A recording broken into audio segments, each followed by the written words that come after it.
Heavenly Father, we just come tonight with open arms, God. We just thank you for the blessings that you do for us each and every day, God. God, we just thank you for the country we live in, that we can openly go to you in times and deeds. God, we just thank you for this co-op, God, just the thing it does for this, the community, and just a lot of things, God, that you have blessed this co-op with. God, we just thank you for each one of our employees and our board members and all our staff, God, that you just keep them safe. And God, that we live in a time with a lot of uncertainties, God, but we just know that anytime we need help, God, we can come to you. In Jesus' name we pray. Amen. I pledge allegiance to the flag of the United States of America and to the republic for which it stands, one nation, under God, indivisible, with liberty and justice for all.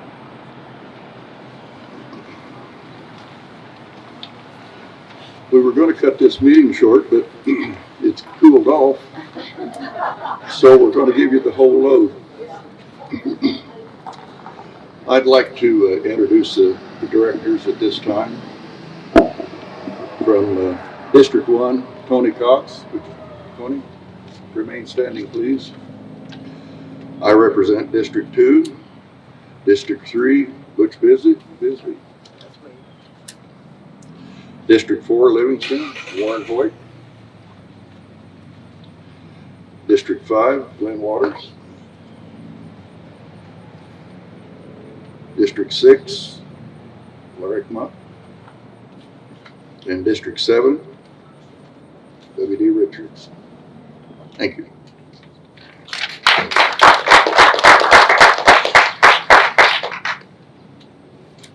Do we have a quorum? Yes. We have a quorum.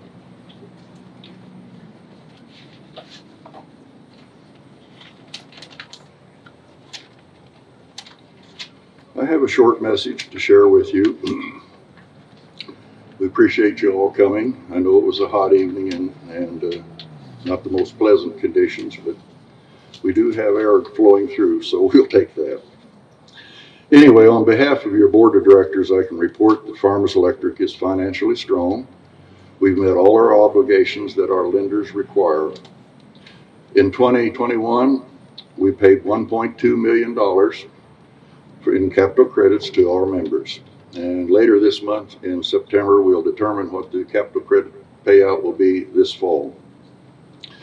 We did adjust residential rates in June, and this is the first increase we've had since 2015. We continue to spend hundreds of thousands of dollars controlling brush, and it's a never-ending process. We're never going to get ahead of it. And this is necessary to maintain reliability. We've got to control those brush, and it just seems like it grows overnight. And you may in your territory see the Apex company out, and we've been started using them, 2 years now, Rod, something like that.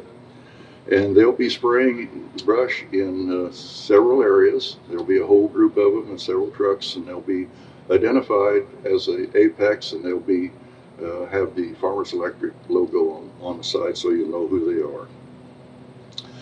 Our reliability for last year was 99.96 continuous service, and we're very proud of that. It's hard. That's a hard number to reach. And this year, we're having troubles with supplies, getting transformers, trucks. It may take a year or more to get some of the trucks that we need and everything. And I'm sure you understand what's going on nationwide. So.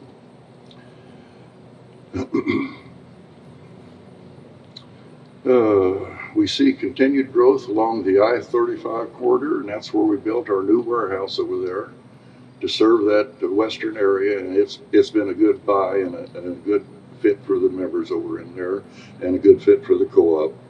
Been a good investment. Thankfully, we haven't had any major storms this year or the dreaded ice storms. Of course, there's plenty of time to have that before the year's over. And that causes major outages, as you well know. We work very hard to maintain that reliability here at Farmers, as does Associated, your generation co-op, and NW transmission co-op. Associated Thomas Hill unit over there at the generation, if you know, south of Macon. Unit 3 lost service just as the hot weather was starting this year. And they have natural gas backup. They also have hydro and wind. Sometimes the wind doesn't blow, as we know, when we need it the most. It is an expensive process when they have to hook on to natural gas. Natural gas has been over $9 at Houston Hub. And not many months ago, you could buy it for $2. So you can see there's a significant cost to them there. They have access to the wind generation and hydro, and we can be thankful for the coal generation. That's held down your rates for a number of years. And as long as the government leaves it alone, we'll continue to do that. Otherwise, we could be like California, their green initiative nightmare, or Washington, D.C. There just doesn't seem to be any common sense on either coast. But that's just my opinion. I'm sure you don't share that. NW, your transmission co-op, continues to maintain excellent service in delivering power to our substations. And here at Farmers, our crews work very hard at maintaining reliability. And that's what we're all about, is reliability, and help us to maintain very stable rates. At Farmers, the members will always be our number one priority. Thanks for listening.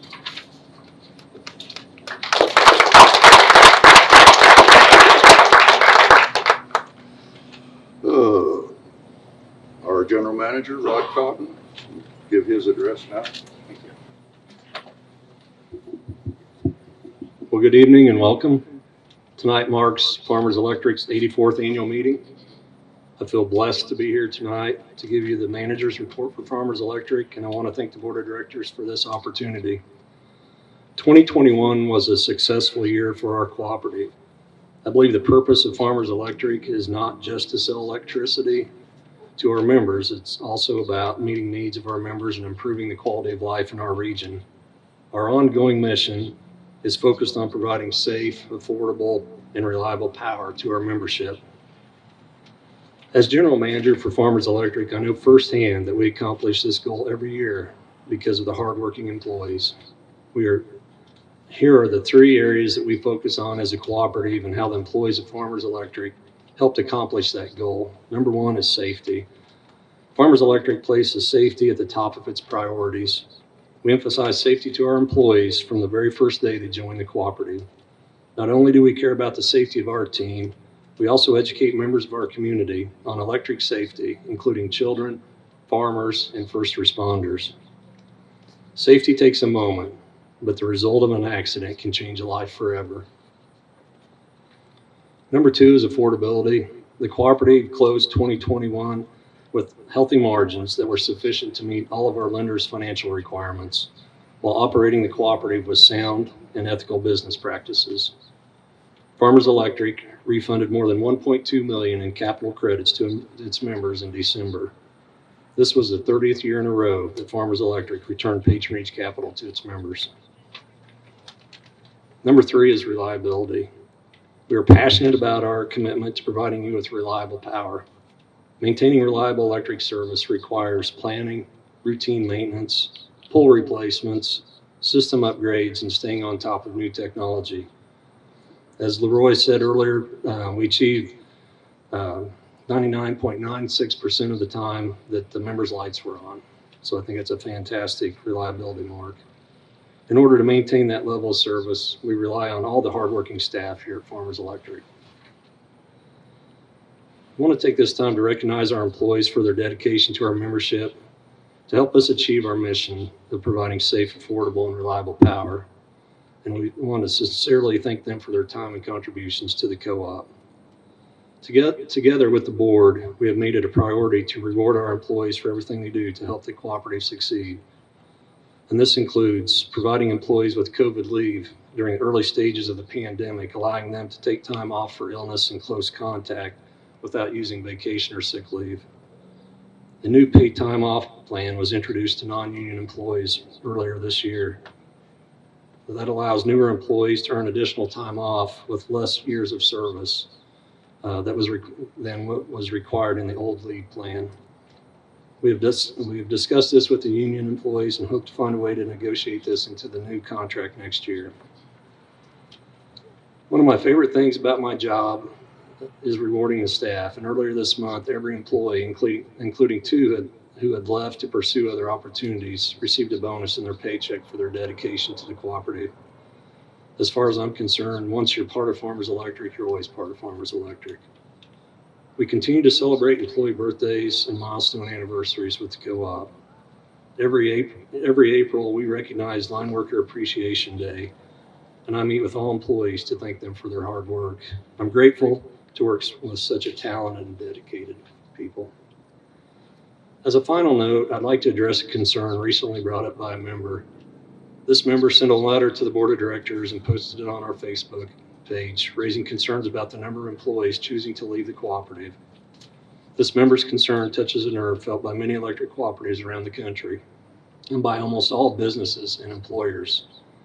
The impact of the Great Resignation in our country, as it has been called, has been difficult for many industries, including ours. So much so that this was an important discussion topic at a recent Missouri statewide meeting for directors recently held this summer. Our rural cooperative is no different than many companies dealing with this issue around the country and how to keep employees until the economy returns to normal.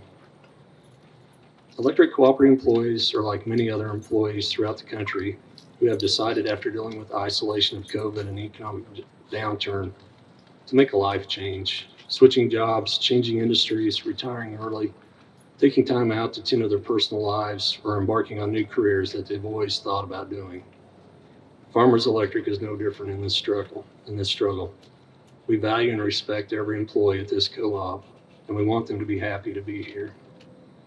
However, sometimes people need to decide to make a change that they feel are best for them in their current social and economic environment. Although I don't want anyone to leave their employment at Farmers Electric, I respect their decision to do so and will always try to support them through that process. I am committed to providing the best working environment for our valued employees in recognition of their work for supporting our mission of safe, affordable, and reliable power.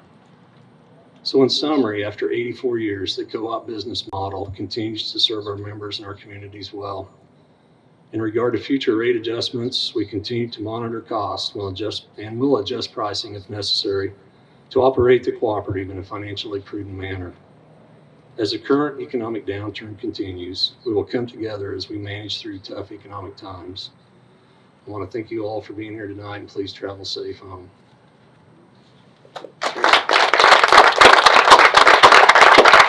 Let's turn the business portion of the meeting over to Dean McCoubrey, the corporate counsel for the cooperative.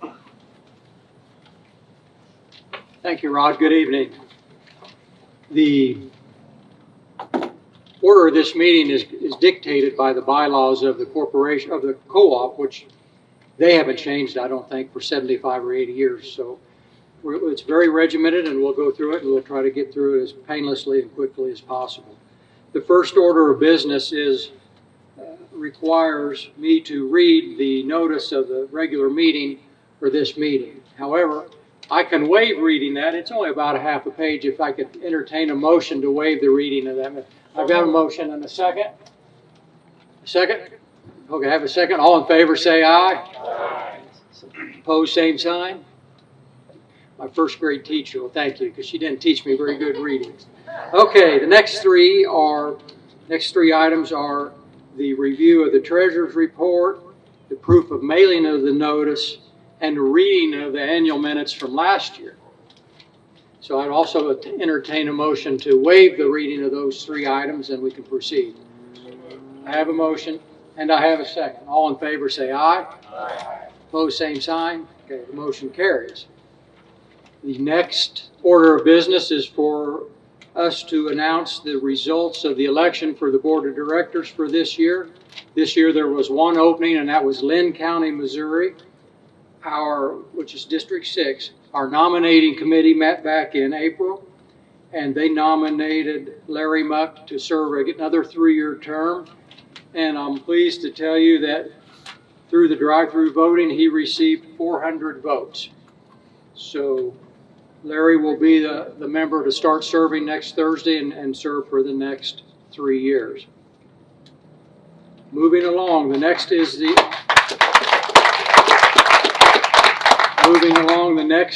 order of business is to nominate 7 members of the co-op for the nominating committee.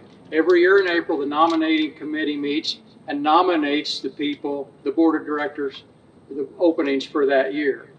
Now, I've received word that 6 of the 7 districts, the person that served on the nominating committee last year is willing to serve again this year. So, what I would like to do is I'll read who the 6 districts are and who they are, and then I will ask for a motion to nominate those 6 for the nominating committee, and then we'll have 1 vacancy and we'll cover it next. So, District 1, which is Davies, DeKalb, and Gentry County, and Harrison, Melvin Lee, Caldwell and Clinton County. District 2, Dean Snyder. District 3 is John Finley. District 4 is Richard Halterman. District 5, which is Carroll and Lafayette County, Charlotte Miller. Charlotte's here. And then District 7, which is Sheraton County, which is Stanley Schweitzer. So what I would like to do now is entertain a motion to nominate those 6 for those specific 6 districts. I have a motion, and I need a second.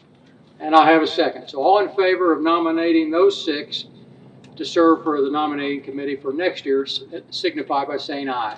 Aye. Same sign. Opposed? None? Very good. So those 6 will serve. We have an opening in district number 6, which is Lynn County. We've had a long time lady that served on that, and she has indicated to us that she doesn't wish to serve anymore. So I need to open the floor for nominations for the District 6, which is Lynn County. The member must be a resident of Lynn County. So now I just open the floor. Yes, sir. I wish to nominate Diane K. Howe.